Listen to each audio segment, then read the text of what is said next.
Hello everyone, this is Linda from CFS Self-Directed Supports. I'm just recording this training to review with you how to use the FOB device. That's the fixed object device for entering information, electronic visit verification information into EVERO. Okay, so I just wanted to first start with indicating that this option is going to be primarily utilized as a last resort for individuals that do not have a hardwired phone, or maybe the staff does not have a smartphone, or the individual does not have a smartphone, or there's no internet. This is a fixed device that would be kept in the individual's home, fixed somewhere in the individual's home. What I'm sharing on the screen is what the device might look like, although it might look slightly different. Basically what the device does is when the staff person, when you arrive to begin your session, you're going to click this little button that's on the right side. It's going to generate a 6-digit number that is unique to that start, stop time, the location of the service, the individual, and the staff. So that's capturing later on, you're going to take those 6 digits and enter it into the web portal to verify the data points I just mentioned, so that will be EVV compliant. Okay, the staff using this FOB device will need to have the ability to go into the computer within 24 hours after the session to finish the process. We would recommend that it be done as soon as possible afterwards, but no later than 24 hours is the requirement. Okay, EVERO did review how to enter it into the portal afterwards, so I'm just going to share that with you now. Hold on one second. Once the staff is working the individual and they're noting their clock in, clock out time, right, when they get to the individual location and they're there at 9 a.m., right, they're writing it down on, a sheet of paper or, one of those sheets that they can bring with them. At 9 a.m., they're punching in, they're jotting down that 6-digit code. When they're done with their particular session, they're also noting, I finished up at 12 o'clock, jotting down that 6-digit code. Once they're available to be at a computer or a web browser, right, they can go ahead and input this information. Okay, so when they log in, with their permission in the all apps, you'll be able to give them the FOB, right, the FOB app. So typically staff does not have access to any other apps, right? So when they typically come in here, they're not going to see any apps aside from the FOB app that you've assigned to them. So they'll be able to go to that app, they'll be able to hit the new button, pick out the program, right, that they work with, whether it's self-hired ComHab or community hab or respite or self-hired respite. They'll pick out the particular date. So you can set a contemporaneous date range as well, right? Typically, you'll probably set it to similar where you have now, 1 or 2 days, something to that effect. Okay, so here I'm going to go ahead and enter in one. Let's say we have a 2-day setting. I'm going to enter in one for 11/16 here. Right, punch-in time 9 a.m. And let's say I punch out at 12 p.m. there.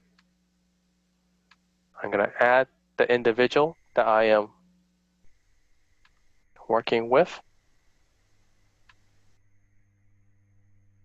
Okay, the location of the device.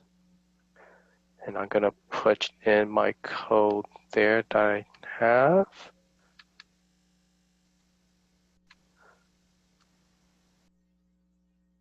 Right, so let's say I put in a wrong code, so I'll show you that. Right, so if I put in a wrong code, hit validate and save. Right, don't worry about that message. In our test server, we often have a lot of data here. Right, so it says you have an invalid file number, and it's going to highlight the number that is incorrect. So it's going to take a look at the time that corresponded with the punch. Okay. So we are able to set a particular range as well. By default, we're looking at a 2-minute range, a 2-minute swing, either 2 minutes up or 2 minutes under. So if they had put 11:58 or they put 1:02, and the punch-in time was for the 12 p.m. clock time, we're going to say that's okay. So that will be our default one. If you decide to go up or under, go over the 2 minutes or less than 2 minutes, you'll be able to configure that setting as well. All right, so we do allow some discrepancy in case they didn't jot down the time quick enough or press that button quick enough. All right, so here I'm going to go ahead and correct it to the right information there. All right, so either I can correct this to the correct time, right? And if I hit validate and save, then it'll go through. Or I picked the wrong time again. Nope, that's supposed to be for 10 o'clock. So let me put in the correct code for my 12 o'clock punch.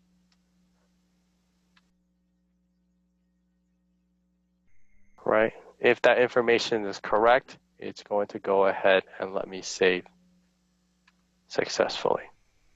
Okay, once it's entered, you'll notice that it's grayed out. I can't go back and make changes to it, right? Because we've already verified that that fob time matches that punch in and that matches that punch out.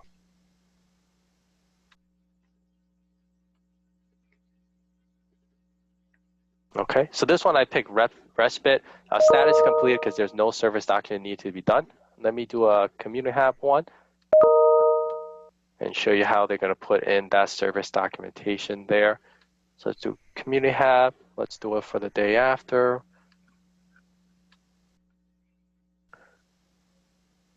All right, let's see what times I have jotted down. Let's do 10 a.m. to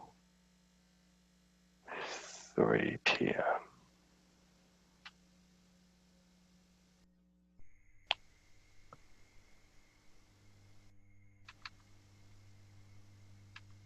Oh, pick the individual.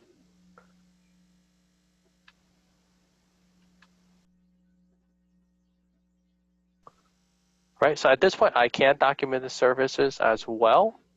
Right, so I can actually click on it after I verified my information.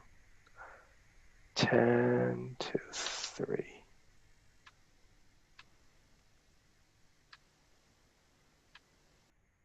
Right, so I successfully added it. I'm going to note there's 02 services. So it's noting in red, I didn't finish documenting my services. I'm going to go ahead and click on that.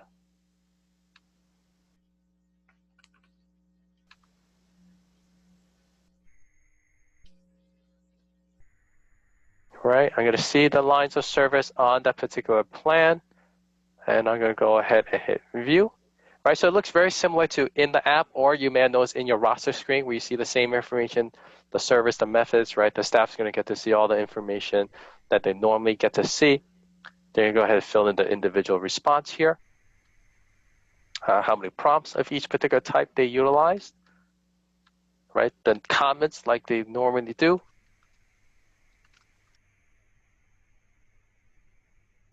And go ahead and hit save.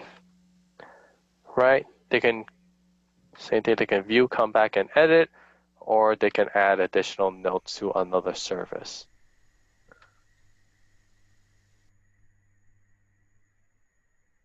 All right, and they have 1 or 2 services documented complete. Okay.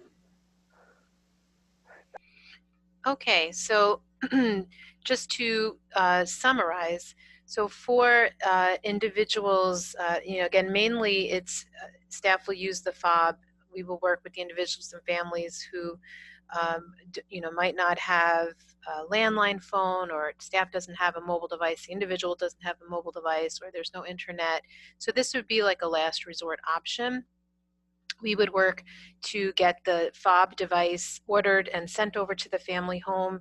On our end here, we would enter the device number that's linked to that device. We would enter it into the system so that the two could communicate. And when you report to work, you would click that button and it would generate a 6-digit code. Now, it's very important that you have a system in place to keep track of the codes, as you saw from the sample. If you enter a code that doesn't correspond to the correct date and time, it won't work. So staff should not be entering on like a piece of a Post-it. It should, would develop maybe a sheet that has columns with dates, times, the in code, and the date, time, and the out code. So this way, when you come back and are entering it into that screen, you have all of the information that you need in front of you. Let me just scroll this back to where we have that screen. Here it is. Okay, so when you come to enter the services, you're going to go to myeveroportal.com.